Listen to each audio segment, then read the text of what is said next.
Who is the better debater, Destiny or Vosh? Oh, that's your question? Oh shit. Yep. And because you've been on panels with them multiple times, right? Yeah. Yeah. Uh that's an explosive question. Just curious. Uh, Nothing to speak of, like, the character or anything like that, but just in terms of like rhetoric and, winning or losing debates, however you decide who wins and loses a debate, who's better, Destiny or Vosh? I Or okay, so maybe that's too binary of a question. I guess maybe what do you think of each of their debating styles? Maybe that. okay, yeah. Which is where I was going to go with it any which way, because yeah, they have different styles of doing things. Um, and so I think Destiny is much better. Like he's like your pure debate bro, like distilled. Right. Um, Right. Right. and Yeah, he's and like so he's like pure cold rationality, I think, just in its purest form. Yeah. and and the conclusions that he arrives at shows that being purely rational is a terrible idea. So, Yes. There's danger in that. That's for sure. but yeah, so I think he's good at explosive moments, Hmm. right? That I've seen him do this where he's quiet for a while and he's like just like taking it in. You're not even sure if he's paying attention. Sometimes he's not, but like when he is, but he's just like he's absorbing what's happening. He's like powering up because he's taking everything that he considers a bad take. He constructs this argument and then like unleashes it upon Yeah, you, yeah, yeah, yeah. right? He And goes on like and he ends it like on a and then that's why. And it's like, okay, yeah. I see why Yeah, he's up like there. he verbally dunks on you. Yes. It's Yes. good. It's I've entertaining. seen him say something to the effect of, like, specifically that when you're making a point, you want to end on like a staccato, or like a sharp note, basically, Mm. to emphasize. And I see that, I'm like, okay, wow, yeah, yeah, yeah. That's interesting because I had never heard of that, but I think that's what something I've actually adopted. I think like my own style of engaging in arguments has changed, adapted itself to the environment, and I think I do something similar now, Okay. with like an explosive finish, Yeah, well, you pick up on, I oftentimes. mean, you imitate people that are the best at it, right? So Yeah, that makes yeah. sense. Um, okay, and so I don't know. Do you get more to say on Destiny, or Yeah, I think because yeah, I like that, the pure cold rationality. That's my, like, conception of Destiny for sure. uh yeah, so I mean you just gotta hand to him on like the level of skill for his rhetoric. Now, again, rhetoric can only take you so far. Like uh, Destiny has an amazing skill of making everything he says like sound brilliant. It is not. Say that again. And I've said it to his fucking face. Yes. I Well, think listen, as so. a Jordan Peterson fan, I would make the same criticism of Jordan Peterson. So yes, I think Fair it enough. happens to everyone. Yeah, yeah. Yeah. So like you can construct a brilliant argument, right? Or persuasive argument that leads you to down the wrong path. Right. Yeah. Yeah. I always think of it like you can be logical and like 100% correct within the parameters of a game that you've set up, right? Like if you establish the Mm, premises and hmm the terms of the argument, then of course you can construct a really good argument within that premise, but that doesn't mean, everything beneath that is right. So yeah, eh, that pure rationality, it's like that's neutral. It doesn't always get you the right answer. It just takes you in the direction that um, your presuppositions point you towards. So I, I think Vosh might just be a better that's what I was gonna ask next. conversationalist, right? Like I had moments where we've talked. I'm not. Well, we've talked like one on one, like maybe once or twice, but usually it's in the context of a panel. Sure.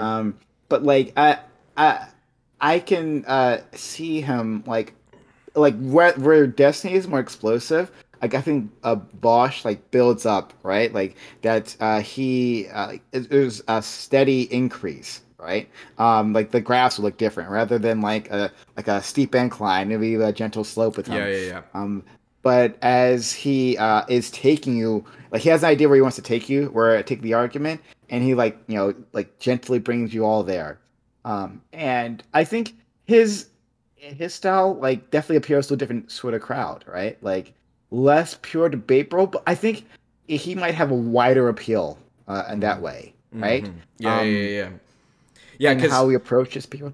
yeah, because and I think I've seen him say it, and this I think this is true for me. Is he said something like, people who don't agree with me, they'll see a take, I say something ridiculous, and they'll go, this guy's an idiot, and then they'll come and stay and listen to like the conversations or whatever, and then their opinion change. And like that's true. Now I have my criticisms of Vosh, to say the least. I think I have three or maybe three videos criticizing Vosh in one way or another. But I think he's like if rhetoric is like argumentation and debate, then yeah, I do think Vosh is like he's got the smooth charm kind of, a little. Even his voice is like radio, and Destiny's kind of the Yeah, ragged hair sometimes, But I think that it's all perspective. Destiny But is much better in sound bites. I think not that like his arguments are like better, but like I think like he is more clippable. And then within that context, he can like make his case. I think Bosch simply takes more time to do so. So if you clip him, you're missing so much. So if he said something like that, I'm actually not surprised because yeah, within that context of that clip, it might sound like fantasy leftist bullshit. But if you something sound hear like his that. whole take, Yeah, yeah. then like you'll understand. Even if you don't agree, you'll understand his reasoning. So, yeah. It's like and we can go to the next question, but I think about it like, Jordan Peterson's arch nemesis is Sam Harris, basically. It's like Jordan Peterson's like this pro-religion, and Sam Harris is like this pure atheist. I think similar rhetoric styles. Jordan Peterson goes on these long rants, or whatever, and then it's like, okay, he makes a point. Vosh is like that, and then Sam Harris and Destiny are just like, here's the take, boom. It's just, one thing. My audience will maybe appreciate that. I know Sam Harris is, and yeah. Yeah. So there's four. They did 4 2-hour debates, where they just go back and forth, back and forth, back and forth, back and forth, and like Sam Harris will just drop these like, Jordan, just put it probabilistically, like. What is did Jesus actually literally rise from the dead? Can you just put it like grant you anything's possible, but can you put it probabilistically?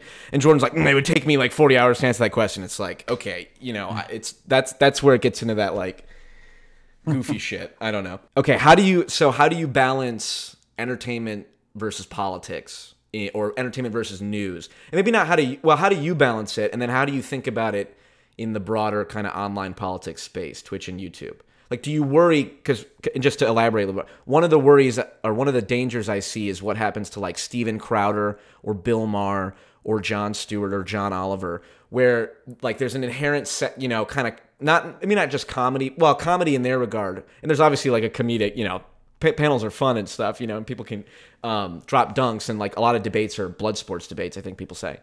And like I guess how do you balance like making sure that it's informative but also not just is this just back and forth, is this just drama sometimes, or is it like I don't know, I guess how do you manage the responsibility of however many, you have 20K followers, right? I think you get like what is it, what's your average live viewer count? It depends. It depends on the night. More than 100 at any yeah, time. yeah. Yeah. So Yeah. I guess I don't know. How do you think about all that? Well, I think a lot of it's out of my hands because it's group content, right? And it's whoever's in the group. Yeah. So like, if I was much bigger, much more influential, and I could like get like experts in the field who would like show up and give their takes, and then maybe like big activists, right? Then I could design a consistently more informative show. But like, it's who shows up, how much they know about it, Yeah. and who's willing to share, right? And who excels in this space because you'll have individuals who come through and they want to participate, but like, even though they are intelligent people who are thoughtful and who in other circumstances can express themselves, like within a panel, like they shrink, right? Hmm. Maybe they were told to when they grew up, like don't interrupt, Yeah, right? Well, yeah, you don't interrupt, you yeah. know, Which you're not anywhere. going to survive very long on a 8-person Yeah, panel if you can't do that. yeah. And or maybe they just uh, like maybe just like raucous behavior around them, just like shakes them. I don't Yeah. know. I don't know what the Sure. mindset is, but whatever reason they shrink. And so like I'm sure they might have had something really informative to say, but they didn't say it. So like Sure. it can be the people who like Dunning-Kruger, right? Like Yes. what's the idea Well, and what's going on? I've been on other panels on other shows that were more just like hangout, and when it's just people like shooting the shit and then people get starting and then people start getting angry. It's just like this isn't even a debate. It's just people. I'm just sitting in a room and people are getting like pissed at each other. It's just like okay. So I think like yeah, like focusing or making sure it's a topic and then allowing it. I like your the fact that you have a wide variety of guests on. I feel like you can't be successful in at least the online politics space without being willing to talk to like people you really disagree with, like unlike like because Fox News and CNN and stuff, like they're less like Tucker. Like, why doesn't Tucker Carlson debate Don Lemon or have like a conversation or like something like that? They don't even like appear. They don't even interact with each other. They're not even in the same spaces where online it's a lot more cross pollination. And so, what's my point in that? I guess that's just, I don't know. I think that's one of the big advantages of online politics. And I think that's why, like, your show, like, Modern Day Debate, I think it's James Yeah. something or other. Same thing. I was watching, actually, one with Vosh and someone else. And I think that's solid. Okay, here's the question.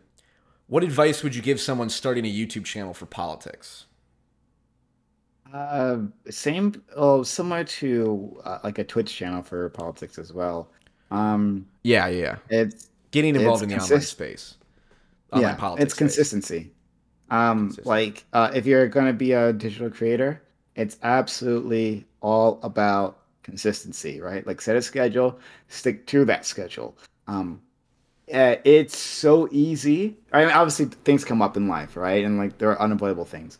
But it's so easy for people to say that like I'm going to like skip this one just cause, right? Right. And I might dress that up in all kinds of things, like like oh, well, I am like super tired, but you can push yourself a bit more, Right. right? Like you can dress it up, but like in the end, like you're skipping it just cause. And at the moment you have one excuse for just cause, you can find others, Yeah. and then things start to fall apart.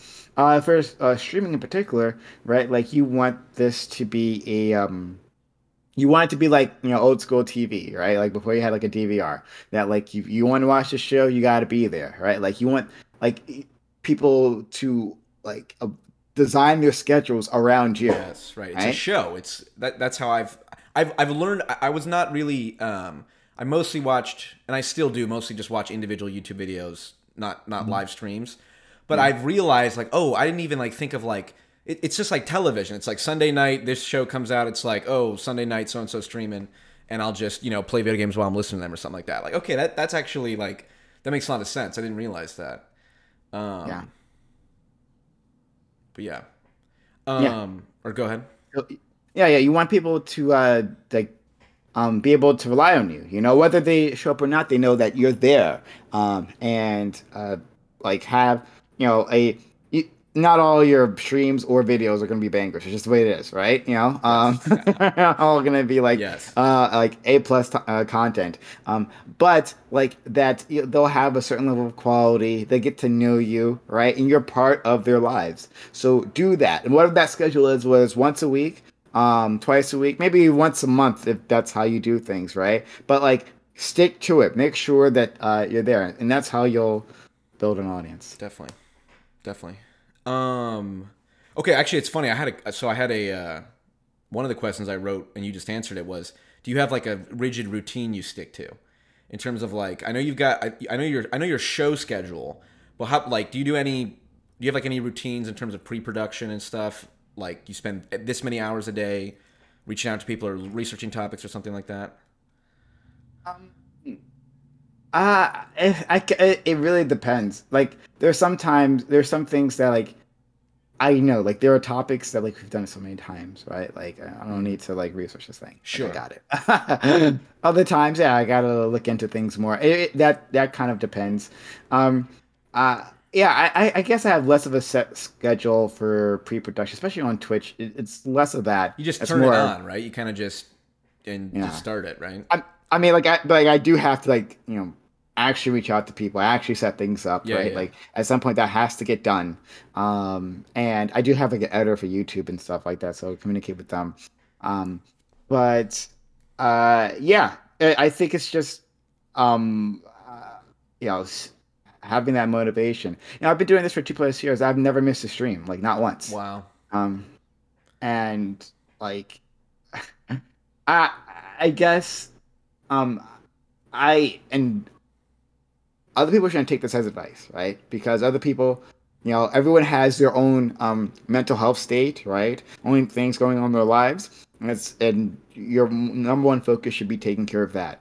Hmm. I just don't get burnt out like a lot of people do, Sure. right? Again, there's nothing wrong with that. If you do get burnt out, take care of yourself, and try to avoid that if you can. But I personally just don't. When I had this job years ago, and or actually just all my jobs. It's just that like I just show up, even for school. I'm just there. I don't skip. I wasn't that kid who would skip classes and do anything else. Like I would, or like try to get out of going to school by being sick or anything like that. No, Sure. I just show up. Right. So I'm just taking that into this. Yeah, yeah, yeah. Yeah, I worked at a bar in college, and it was like some shifts were 4 p.m. to 4 a.m. And it was, I was one time, just to get an idea of what the work was. I was paid $7.25 an hour, no tips because it was federal minimum wage. But I did get a promotion, um, and I made a raise from 7.25 to 7.75 an hour. And one time, because our job was to clean the outside of the bar, and the server's job was to clean the bathrooms. So a server once asked me, she paid me $10 to go into a toilet after a night at the bar, and put on a latex glove and scoop out a plastic cup full Oh, of shit, blood, and throw up, and throw it out. And I was paid $10 for that. And the teriyaki noodles that I got afterwards were delicious. But I don't even. Why did that come up? Because even though the work sucked and it was a toxic work environment for a variety of reasons, I would be like, I liked the habit of, once I started carding and once I started checking IDs, I could just sit at the front like on a lunchtime shift and just be on my computer and watch videos or do work or something like that. And that consistency is definitely important. I try and do, I think, a video a week. I'm trying to. My problem is, I might be the opposite of you, and it might just be Twitch versus YouTube. But I get very like, maybe not anxious, but just like kind of frustrated every time I try and start a video that I'm gonna record, because I get very like, because as soon as I record it, I do it in takes, right? So I'm looking at it, reviewing it, looking at it, reviewing it, looking at it, reviewing it. It's just like, I hate filming, and I hate like actually making the video. My favorite part's like researching it and just going, okay, I'm gonna make a video about this topic. I'm going to go in and cut it up and stuff. And that's where I do schedule time where it's like, okay, these 3 hours of this day, I'm going to watch this interview and then break it down and then do an analysis or something like that. But yes, so, okay. So I guess what are your goals personally, in terms of like where you want to take, I guess, this channel specifically, or your channel specifically, 2 to 5 years, where do you see that being? And then, if any further than that, you have like, personal goals that you are looking to achieve, or what's like the farthest and biggest goal that you have out there as it relates to all that? Well, like the biggest. Oh man, Yeah. Oh, like the thing that motivates you, the thing that drives you. What's the biggest goal you have? At least as of right now. the biggest thing would be to interview a presidential candidate. Damn. Okay, that's like the image you have in your head of like the vision is, well, who is it? Dave Portnoy from Barstool.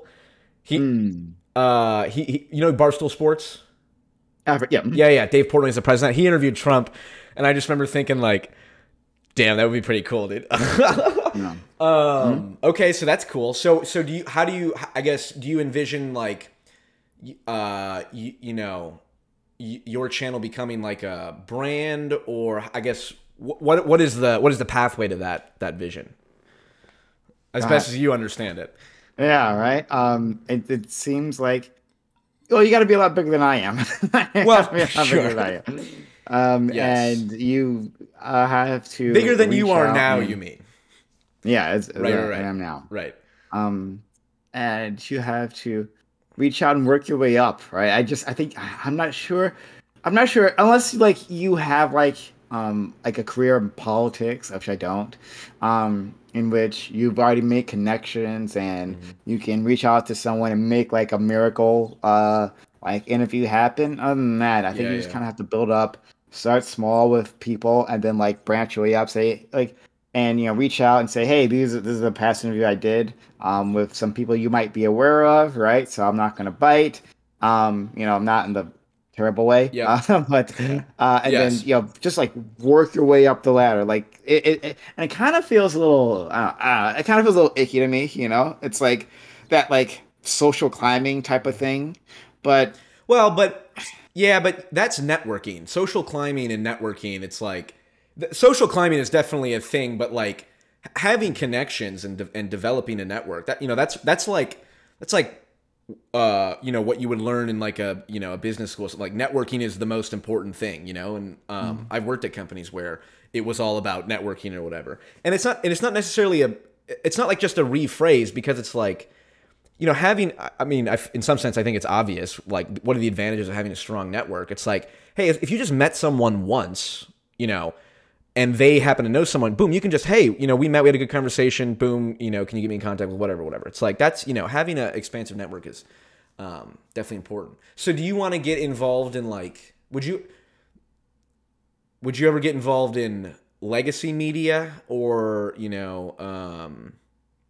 I guess, do you see it growing outside of Twitch, or do you want to be like the big Twitch politics platform? I mean, I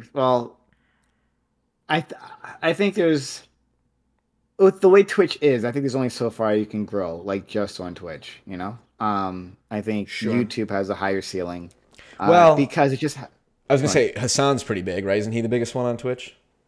Well, not the. No, there are people bigger than him. on Sure. Twitch, Sorry. but like on politics. Yeah. Yeah. Yeah. So in that space, he is. But how did he do that? He had connections, with his, uncle. Yes. And Cenk, yeah, right? TYT. Yes. Yeah, Cenk Uygur. And he was on his show on YouTube, consistently doing Yeah, his yeah. takes there, drawing people onto his platform. Makes sense. And I'm not trying to take anything away from him. I'm not like, trying to shit on him or anything. Sure. Like, not Well, that it he would speaks care to what it the fuck I speaks think. to the point we just made earlier about networking. It's like, what, Yeah. good, why not Yeah. leverage it? Well, if he didn't have as shitty takes as if he did not make as shitty takes as often as I think he makes shitty takes, it wouldn't be a problem. If he was, being a better influence overall than a negative influence, which maybe he is. I don't know. I go back and forth on that. Then it wouldn't be a problem. But he also, one thing, or sorry, I don't know if you had more. Well, I was gonna say that, it's just getting exposure. Twitch is difficult because of how it's viewed within social media. It's in its own space. Like if you tell people that you are on Twitch, they're like, "Oh, what is that?" Like I can't really conceptualize it. Like Sure. it's just a video platform, right? That's all it is, Yeah. right? Video platform. People stream and talk. Like it's like not that big of a deal. But like we talk about YouTube, people, they're more familiar with that these days. Even older people, like okay, I can get YouTube. Right. And just like how at some point people didn't get YouTube, but only got like classic media. And with Twitch specifically, like it fills a niche, and most of its audience is there for that. So it's difficult to grow there for a variety of reasons.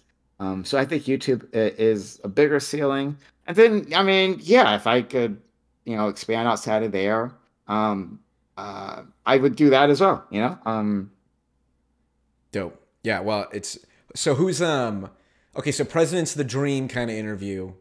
Who's someone that you really want to interview that you think is like you could you could maybe reach out to or you might have a chance in the next year or so. Next year, I think maybe a few congressional representatives, right? Like maybe Hmm. someone within the squad. Yeah. Yeah. Um, Yeah. I think maybe that might be a possibility. Who the fuck knows? Yeah. Um, That would be really. I mean, it's kind of the direction that you know. So this is just to bring this to a kind of a one of the central things I wanted to ask.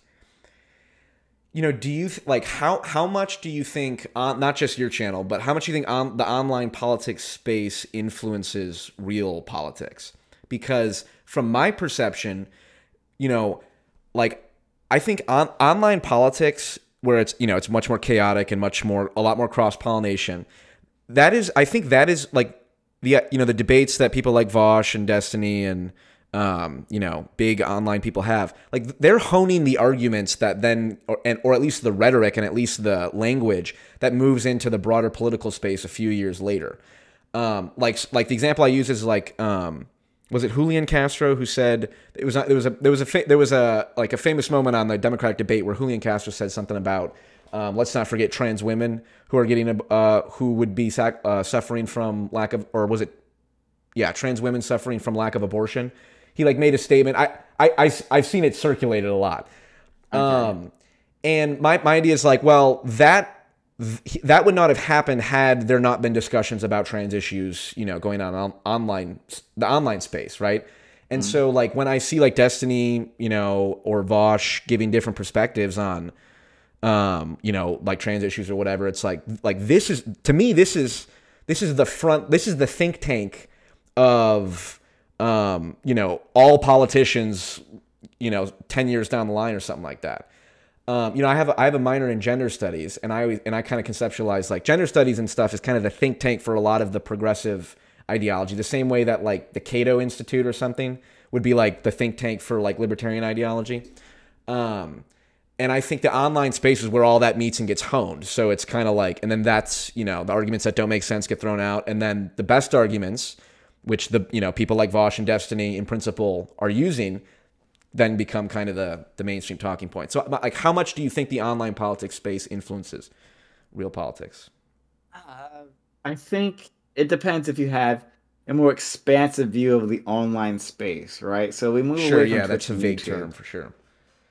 I think if you look on the right, conservative side, um, Steven you'll see Crowder, like Daily Wire, stuff like that. you'll see the influence of fucking 4chan, right? Yes. Like Oh, yes. conspiracy theories come out of like the fever swamp over there, Hmm. and it gets picked up by not just a Daily Wire. What's the other one? I'm blanking on it. It's a really influential site. On the right. Breitbart? Breitbart, not Breitbart. It's another one. It's gonna kill me, and I'm gonna remember it later on. I'm Sure. gonna No kick worries. myself. But anyway, like there's a bunch of sites there, that like politicians like look at, right? Like on the conservative side, Mm. right? And their activists look at, and then they take in those ideas, and again, a lot of craziness happens there, right? And then all of a sudden you have an official, like a state legislator, on in the state capitol, talking about how there are public schools where they have litter boxes for kids dressed as cats, right, to shit in. Do you remember that one? No. Was that true? No, it wasn't true. Okay. But like, no, I mean, like the story that I told was true, not like the litter box. The litter box is not true. Oh, okay. Yeah. So, yeah. So a state politician, right, on the state floor, railing against public schools, right, because he honest to God thought that kids were taking on some sort of furry identity. And basically it was an anti-trans argument. They were taking on some sort of furry identity, right, coming in dressed with like cat ears and whatever the fuck, right? Sure. And then like meow or barking at teachers, and then they were humoring them, right? Because if a boy can be a girl and a girl can be a boy, then they can be anything, right? Right. And then from there they took it farther because in their caricature of what progressives believe, they thought well, the logical thing then is to have a litter box for them to shit in. But he honestly thought this. Yes, and this is, and actually, so I wanted to get in specifically some of these topics. So to the point about online politics influencing the mainstream space, if they're like all that like fake, I'm sure there is plenty of fake nonsense. I've seen it coming out of like 4chan or whatever. I mean, even the the OK symbol, this one, like that was a 4chan thing that was like, we're gonna get the mainstream media to say the OK sign, which is like scuba divers use this. Like, are you good? Whatever. Yeah. It's like they're gonna make that like a white supremacist hand sign. And I was at work one time, and I was like, all right, cool. And my friend was like, yo, don't make that sign. I'm like, are you joking? Like, seriously? 4chan made it through all the way here? So yes, I agree with that. Okay, but because you and I disagree. I know. This is. I think we can go into some fun stuff. So I want to talk about this issue in particular. I was going to say I consider myself a radical centrist.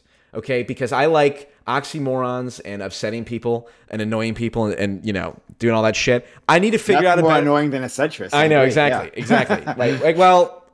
You say there's nothing more annoying than a centrist. My phrase is the only person dumber than a socialist is a libertarian. But anyway, so I think, and you would, you describe yourself just a leftist or maybe, or okay. Socialist, leftist socialist. Okay, cool. So, so let's talk about some of these issues. Okay, so on that point specifically about like stuff in school, I absolutely believe that there is a strain of a extreme ideology. A lot of it is, I think you can describe it as anti-white. Like I've seen on CNN, a woman who is like showing the books that were in schools, and it literally says like you're signing a contract with a devil. Whiteness is a contract. Something like, and it has like devil horns on it, and this was like in schools, and so I guess that's where I stand. So when you said you didn't give me a stance, hold on, you didn't give me a stance there. Oh, right? sorry. Okay. So what just happened is right, that let's do it. Let's go for it. I saw a thing. Yeah. I saw a thing on TV one time, and it had whiteness and then devil horns. That's fair. And then something there is bad, and that's my stance, guys. Fair enough. Okay, yes, that was a very poorly articulated stance on my part. You can cut that part out. Well, yes. Well, or maybe let me explain better. I guess. Well, okay. Here's the fair enough. Okay. First off, I would say that's just one example that comes to mind. I see it, in many different circumstances. But whether or not it's certainly, you agree that some. Do you agree that there's any weird stuff happening in schools at all?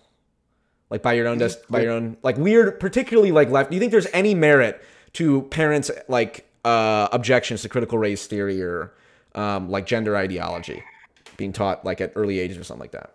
Well, I'm glad you narrowed it down to like weird stuff. You narrowed it down to something maybe I can tackle. Yeah, exactly. I know.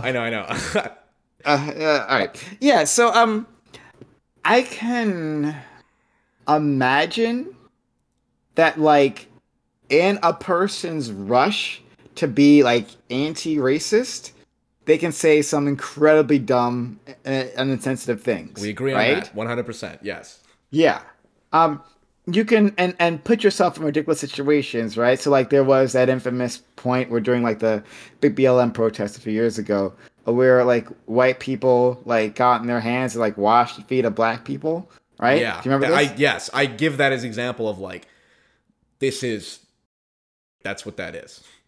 Yeah, like first of all, don't touch my feet. All right, like yeah, I think you're a cool dude. All right, there's no need for you to be anywhere near my Fair. feet. And it doesn't help me, right? It does nothing for me, but like it makes a certain sort of person feel better, right? It's border. I would maybe it's not cultic, but it's borderline cultic. It's border. What? No, I would describe it as religious. This goes back to the first panel I was on of yours, where we talked about religion and what the value was and all that. Like the like fuck, I don't know how deep I want to go into like postmodernism and shit. But like the idea that let me ask you this question, open ended, but to get into kind of the fundamental issue. Matt Walsh's movie is out, so I'll ask you, what is a woman, PrimeCayes? All right, Um, in fact, I got in a conversation about this thing 2 days ago, but I haven't seen the movie. Okay. I haven't seen this documentary. Yeah. All I saw of it was the commercials that have been appearing on YouTube, and it didn't fill me with confidence. One, because of Matt Walsh, period. And then two, because of how he edited it, right? So I'm sure you've seen it. A point where he comes up to a group of women who are protesting, I think, abortion, maybe. And he asks them, "What is a woman?" Yep. Right? And in this commercial, first there's silence, and then it cuts, and then they're laughing, and it's supposed to imply that they can't answer this, right? Like that is deceptive editing right there. I don't know. Like I haven't seen the movie. Like, sure, I'm not even that interested in the movie, so to speak. I'm just kind of that's in the topic. That's in the current kind of space right now. But just the question broadly, because I want to get into some trans issues. What is a woman? Yeah. Okay, sure. And maybe, I'm sorry. Maybe you're sorry. I keep interrupting. I'm sorry, but maybe your hesitance to maybe your hesitance to, or your objections to Matt Walsh's movie, which, by the way, I do not like Matt Walsh at all. I did see the movie, and I think unfortunately he has he does make good points at times. Which is sort of that Onion article. It's like the worst person you know just made a good point or whatever. That's Matt Walsh, and basically everyone at the Daily Wire. Anytime they say anything reasonable, but he does kind of suck, and he's very one dimensional. And I get even that question is kind of like, goofy to begin with. So maybe I can answer the question. Yeah, go ahead. Sorry, go ahead. Okay. Yeah, so what is a woman? A woman, right, that term defines a gender, right? Or where a female defines a sex. So a female is a person who is born with the biological parts that we would associate so with. So sex is distinct from gender, right? Okay, so sex is... Do you agree that sex is objective and biological? Male and female? I think it's sort of objective because I know you've gone down this rabbit hole before, and that like looking at various like individuals, you'll see that there's some ambiguous people born with ambiguous traits. Right? I would agree it's bimodal, but it's so bimodal that calling it binary isn't that inaccurate. Fair enough. Okay, I'll give you that. So bimodal.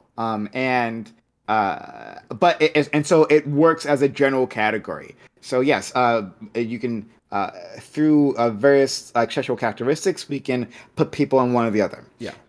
So what is a woman? A woman is a person who defines themselves as such and takes on.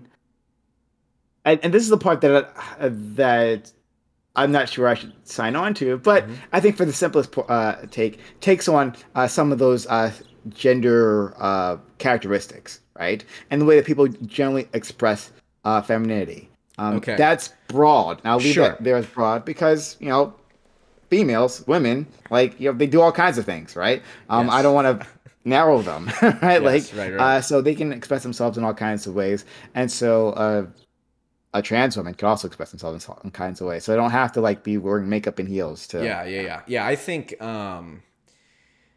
like if someone says are trans women women, it's like, well, it depends on what you mean by women, to quote Jordan, to sound like Jordan Peterson. But like I think I agree that words are purely practical tools. Okay, it's like, are trans women? It's like, well, if I'm talking to a trans person and they're and I'm friendly with them, I will use whatever pronouns that they want. Right? I've got no issue with that. I don't think that there's people on the right who will say like, no, like even if it's to be kind, like you have to have a hard line. I'll never call someone a woman or I won't use pronouns other than the sex that they, their biological sex. It's like, okay, that is sort of, that's a definitional and kind of, I think, more of a semantic thing. My thing is all I care about is, as long as it is legal to segregate by sex, then I think it's not an issue. Because I think sex is the more relevant issue when it comes to, like, if you're walking around and like talking to people, it's like, dude, be polite. Like, call people whatever they want. It's nothing to do with, well, my political views. It's like, get that shit out of a conversation. But we're talking about like sports and prisons, which is I think the other panel I was on yours. Like that should be. I think you should be able to segregate by sex. I think like that as long as that's not illegal, and as long as people are not arguing against that. The idea that like gender is social, sure, and that people can, and trans women are women. Well, if we define women as a social role, fine.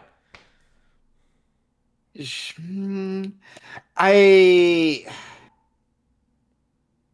think that women. I think that. What if I just clipped it right there? I think that women.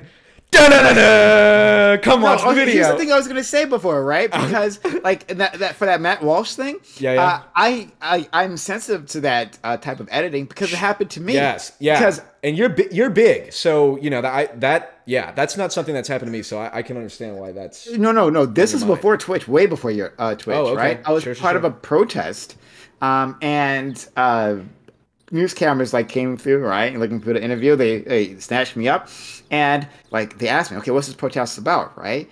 And I said, okay. And then I went into like a 2-minute thing on like what this protest is about. So I broke it down because I was used to talking about it, right? Yeah, and they just cut it before the explanation. I saw myself on a nightly news, and all there was and that was Yep, that'll burn in your memory. Bad. Oh, I'm sure. Yeah. Wow. So mad. Sorry, I distracted you from you're making your point. Yeah. So when you talked about conservatives who are upset, like you're saying, oh, you have to. Yeah, hard line. Also, like hard line on these pronouns, right? Like, yeah, what'll happen is that eventually you're gonna embarrass yourself, humiliate yourself, like Ben Shapiro, right? Talking to Blair White, right? Yes. And like this person knows that Blair White is trans, but he kept slipping up. He wants to insult her by calling her a he, right? But he kept saying she because obviously you look at her and she fulfills all the gender roles that he would expect, right? Yes. And his brain goes she because it's she. Yep, that is how I see it. It's like if like someone like Blair White, it's like it would be less intuitive for me to refer to her as him. Yeah. Right? And at the same time, I reserve that right. For example, like, the GameStop person. Yeah. It's ma'am. It's like, I reserve the right to say, okay, well, from my perspective, this person seems more like a male, and that's how I'm going to refer to this person. Whereas Blair White, it's the opposite. So I don't like anyone imposing, for one reason or another, respect or otherwise, like, you have to think this way. It's like, I'll be polite and I'll address any person in any way they want if they're, if it's just a respectful conversation. But like, I think you can't impose on each thinking. other. I think we impose thinking on each other all the goddamn time. I think that's we like do that. Society, and being polite in itself is imposing on people. They're like not being able to address you any way I want, right? Like not like I have disagreement with you, right? Let me bring your mama into this. Like I agree. The reason Sure. you don't okay. do yes, that, that would right? be imposing. Yes, I would say like culture and other people. Sure, people impose thinking on you, but also like like your culture cultivates your thinking. Like it's not just a negative thing, right? So yeah, I know, but it's the imposition. This is all of it. That's the yeah, culture. but I think imposition carries with it an inherently negative connotation, right? It doesn't. Like this. Like okay, this is what I said the other day. Like the amount of like ink spilled, right, and breath wasted on pronouns, right? Like on this one thing, yes, right? Like it's unbelievable, right? People getting so butthurt because things aren't quite the same the way it was when I grew up, right? And I need to cry about or like, things aren't changing, or things aren't changing fast enough. Is the other side of the spectrum? Yes, but I agree. Certainly, there are people who are just like, dude, you have to, you can't just think the same all the time. I think there is some sort of middle ground that a lot of us can meet in. Right? Radical centrism, baby. PrimeCayes, I got him. Clip it. He's a radical centrist. Cut that out. Cut that out. Oh man, yes. There's like there are individuals who are just beginning their transition, or not far along, or will never be far along their transition, one way or the other, right? Sure. And like I think that it should be. They should have a reasonable expectation to believe, like, okay, I can't expect that people are going to address me the way I want to be addressed, right? Like, the it's ma'am situation, right? Like, it is what it is. You're not there. Hopefully, you'll get there. I hope you do, but you're not there yet. Right. So I think it's reasonable that people are going to mess up, right? There are clearly other people who are going to try to be harassing you, and that's fuck not those. Cool. Like provoking that person is like you're an asshole no matter what in that circuit. Like you're just provoking another person. Yeah. That yes, I agree with that 100%. So I think from people on the left that you can go that far, and then people on the right who are. If you are really that butthurt about pronouns, then fine, just use the name, right? Say that person's name, or if you don't know the name, customer, like dear customer, whatever, right? Like there are plenty of ways to address a person without ever using a pronoun, right? Or at least a gender pronoun. I guess there's other pronouns, yeah. Yes. Now, fuck, I don't know if I want to go into this. I was gonna go. So I know a teacher who works in Chicago Public Schools.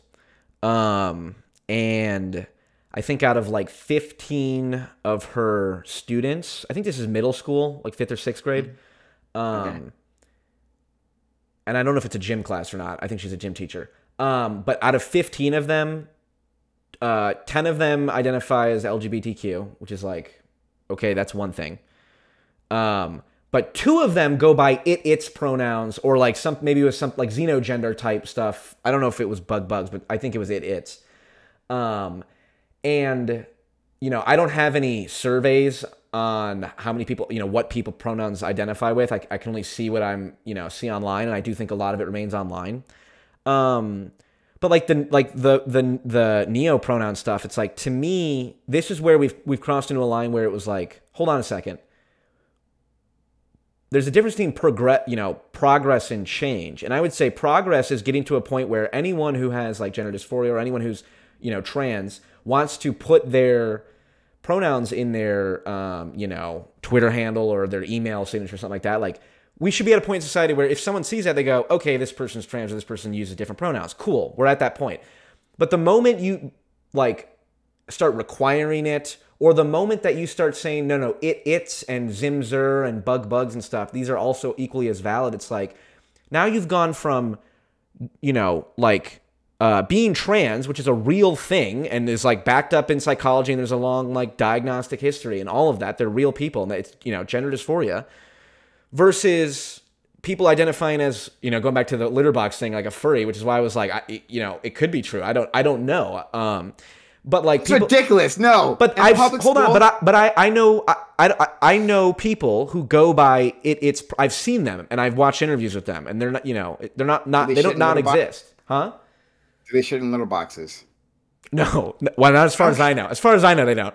They maybe do weirder shit. But my point is that is where I can understand the frustration on the right of like, well, wait a second. If now I'm saying like it's and stuff, this is a whole different thing, and this is not the same as So create an yeah, inclusive environment for trans people. I hear you. I hear you. Right. I don't think all progress is blindly good progress. Right. Sure. I'm all about like tearing down like traditions and norms because I think so many of them are in place just because like I did it like a couple of times when I was a kid, and so this is forever. Like Sure. maybe you've seen that graph that was done. The left-handedness fuck, one? no. No, XKCW. No, fuck. I'm getting those letters wrong. But it's a famous webcomic, right? Okay. And I'm getting some people are gonna laugh at me in the comment section. I apologize, but like I haven't hit their place. I hadn't gone to that comic site in a while. Anyway, like they do a bunch of stuff, and they do a lot of funny stuff. It's usually like based on like science or computers. But anyway, one time they did like a graph showing Christmas songs, right? And like how often they're played, right? And like from what era. Sure. And like Christmas songs from like the 50s and the 60s, right? When like the boomers were kids, those are the ones that still get the most play now, right? Right. Because anything to a boomer is something that happened to them twice. And they heard these songs, and now those songs are tradition. Now it's not like there haven't been plenty of other artists who have created other Christmas Mariah songs. Carey. All I want for Christmas. That one's got to be more popular then. Yeah. What's the one from Elf? Got to be. I don't know. Sorry. But like like Jingle Bell, Jingle Bell, Jingle Bell Rock, yeah. right? Like that was like one of those songs that like it was an old song from their childhood, right? And because there's just so many other fuckers, like they haven't been able to make the culture. So like you would think as someone who grew up in like later generations, like well, like of course that's tradition too because I grew up listening to that one as well, right? Like it just kind of like perpetuates itself, but for no particularly good reason. Not like there aren't better songs that we played, but it just perpetuates itself. So I'm not for anything like that. I'm for tearing. Well, I don't. Down. I think. But go ahead. Sorry. But my point is like, all progress isn't good progress. Yes. So relating it back to our topic at hand. XKCD. That's the one. XKCD. That's the thing. So don't laugh at me, people. But like I've said before, like I ain't down with these neopronouns. I'm not down for that stuff. Yeah. I think a lot of that is plainly ridiculous. However, and I think like the 14-year-olds think you're a boomer. The Zoomers think we're boomers. For the same thing. What do you mean? What do you mean neopronouns aren't valid? F you old man. But here's the thing though. Like someone said this to me, and I really believe it. Is that a lot of the people who are doing that, right? Are just fucking kids. Right? They're like sure, it's a phase. A few years ago, they'd be Tumblr kids, right? Like posting their fucking emo takes, right? Like shit. Stories. And then like the Hot Topic crowd before. And then years before that, I don't know, like whatever the fad was, like go back, right? Whatever that subculture was. Right. These are people trying to find themselves. I think most of them. Right. And that I think a lot of them will drop it in a few years, right? Like they're gonna grow up or whatever, right? I think there'll be very few like 80-year-olds who are going by or idiots. 50-year-olds who will be using like neopronouns, like asking you to call them a fucking giraffe, right? So like I want to give people space to do that, right? And I think they're an easy attack point, right? Well, like this is where things are going to end up. Will it? Actually, right? I feel like it becomes more of a moral panic, right? That like remember when gay marriage, right? Gay marriage was being debated in this country, right? What did they say? Like if we allow a man to marry a man, then still we'll be allowing men to marry dogs and whatever the fuck, right? Sure, yeah. That was the slippery slope they set up, right? Yep. But here we are. Still not doing that. Not yet. Not yet. All right. This furry thing keeps going. What if they don't grow out of their neopronouns? You know, I think this trans stuff with kids, like I don't want anything to do with that. That's wrong. That's all wrong. It's like I disagree with that, but I understand, the extreme examples that would give people hesitance. But like social transition, like okay, like a tomboy. Or like a 13-year-old that like a 13-year-old female who dresses like a boy and everything and does everything like masculine. It's like social transition is fine. You don't have to formalize it. Like why can't it just be like the person's like this is his style, this is how they go or whatever. As soon as you like formalize it, I think my issue is when, to your point about like the neopronoun stuff being a phase, like well, to some degree, I think a lot of the trans stuff in kids in particular, I think a lot is kind of the same way. I think is a phase, and a lot of it's social contagion is a technical term that Abigail Schreier uses in her book. But like my worry is when they do medical transition as children, and maybe something was a phase, and then they did something permanently that alters them, and then they can't grow out of it. That's the danger, and I think the same. You and I agree about the phase as far as like neopronouns and people identifying as whatever xenogen or something like that. But like when I watch interviews and I listen to people who are xenogender and identify with its or whatever, like they're intelligent people who are very assured in their identity, and so it's like and I see a lot of that with anyway there's plenty of people who are assured in their own identity, whatever that means, but certainly in the case of their I'm thinking of one person in particular, their gender identity, they say is, an animal. And it's like, who am I to say that that's invalid? It feels just as invalid to say that's invalid as someone saying, they're trans when they make no attempt to, transition or pass or anything.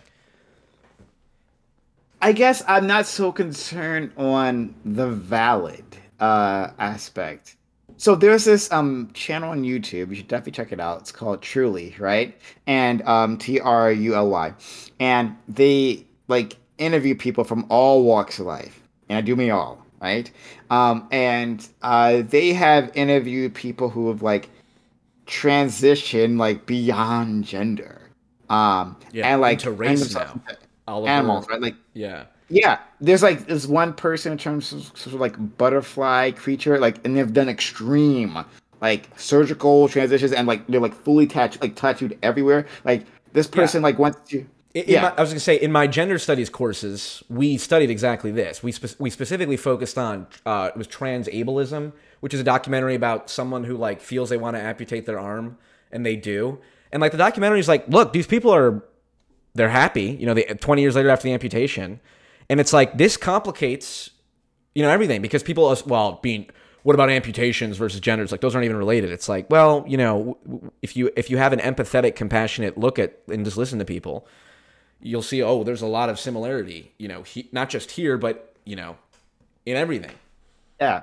But it's like, I'm not, so like, and you're going to go down their playlist of like weird things, and you will find some very odd people.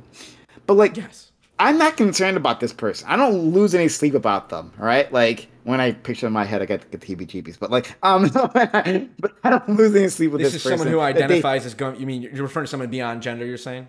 Yeah, and they've done, like, really extreme things to their bodies, right? Right, but hold on, let me finish. Yeah, no problem. So, like, I don't lose sleep over this. This is not something that is concern to me or my life, right? You will encounter very few of these individuals, so it's not something that I have to be excited over, that I have to spend my time debating over or anything like that, right? They're just a person who wants to do a thing with their body, and I want to give them space, right? So I take that social libertarian stance, and that like you can do whatever you want with your own body, right? Like, and I've never heard of this transableism thing of like wanting to amputate yourself. I totally believe that's a thing, and you know what?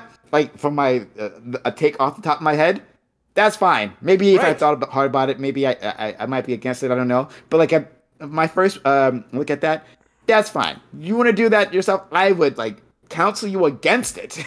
But, sure. But if this is something, positively want to do, like, who am I to tell you what to do with your own body, right? Right. And so we can take that to all other realms, including going beyond gender, including a person who wants to transition into like a female or whatever, right? Like that's up to them. That's them living their life, right? Like, and it doesn't make me insecure. It doesn't blow my brain. These people exist, right? And I think, like, the final thing is that we're for trans people, like, I think the issue is there, right? The butterfly person, they're all off in their own world, and unless you like are their neighbor, like, you're not gonna ever encounter people like that, right? But for trans individuals, they're in our workplace, right? They're friends. They're walking around, existing out in the world, and so we come in contact with them, and so we're going to have different social interactions with them. And people aren't comfortable adjusting. And for men, right, because there's a lot of focus on trans women, specifically, a lot of men who aren't comfortable with the fact that they're attracted to trans women. That happens. And it makes them feel funny in their pants, and they can't deal with it. Yeah. I can think of one recent example where that came up.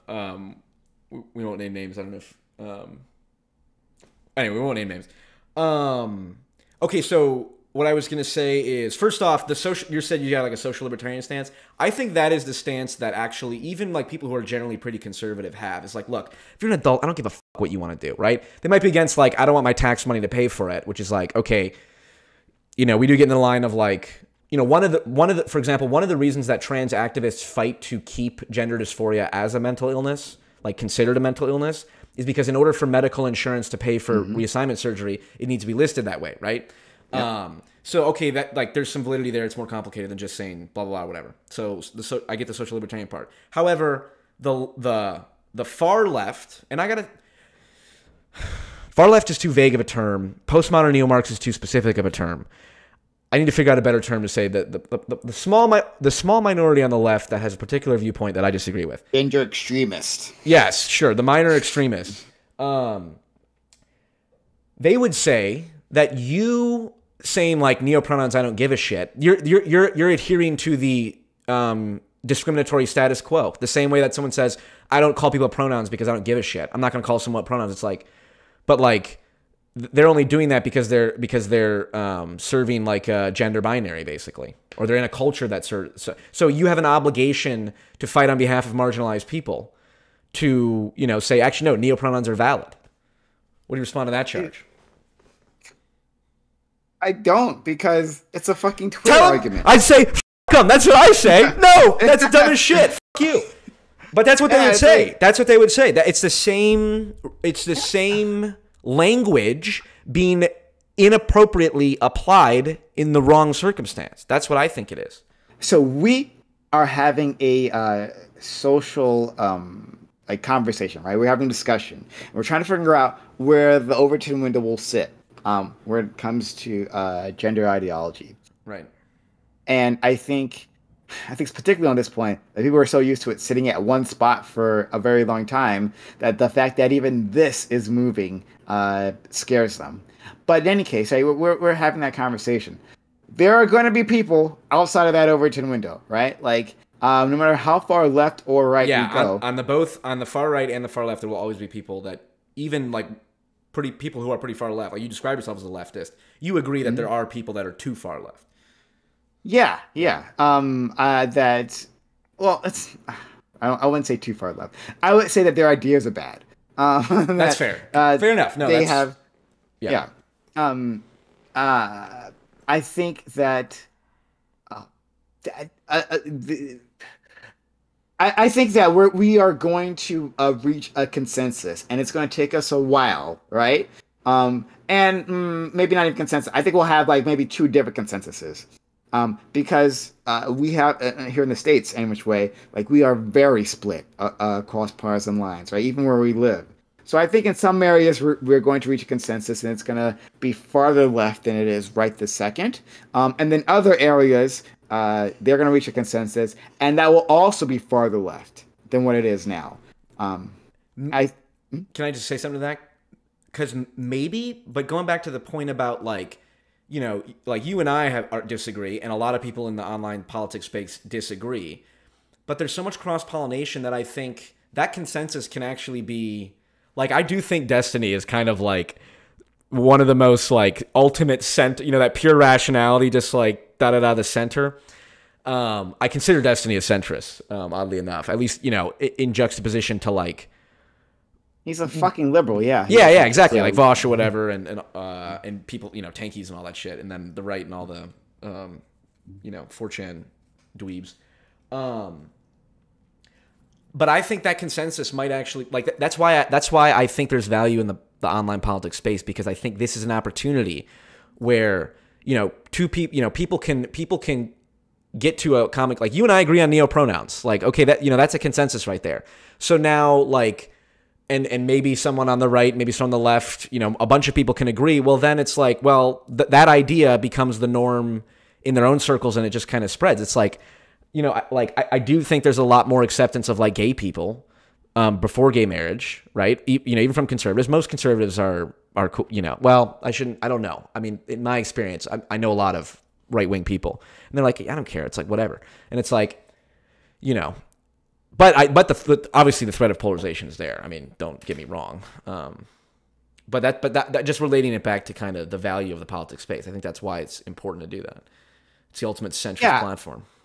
I mean, yeah, I think there's a space where we can come together and have these conversations and maybe come up with, like a new equilibrium. Yes. But I think in terms of this country, right? Like, I think definitely, I think broadly, so many people don't interact the way we do on online spaces. And I get you're saying it filters out, but I think overall, in my opinion, is that we'll have two different consensuses. And it's already shifting right now on the conservative side, right? That when people say like, "Oh, well, I'll be polite, and I won't, insult you." So, if you want me to call you like by your name, like Chris, rather than Christina, right? Then I'll do that. Well, that's a shift, right? Whether you want to admit it or not, that's a shift. Sure. And I think yes, definitely, and an important one, I would say. Yeah, and I think eventually the conservatives will land someplace, right? And then liberals, right? The left will land on someplace, and we'll be able to tolerate each other, right? Yes. And we'll be able to design policy that takes those different consensuses into account, right? And we'll just move on with their lives. Yeah. Yes. Amen. I think that's a good place to wrap up.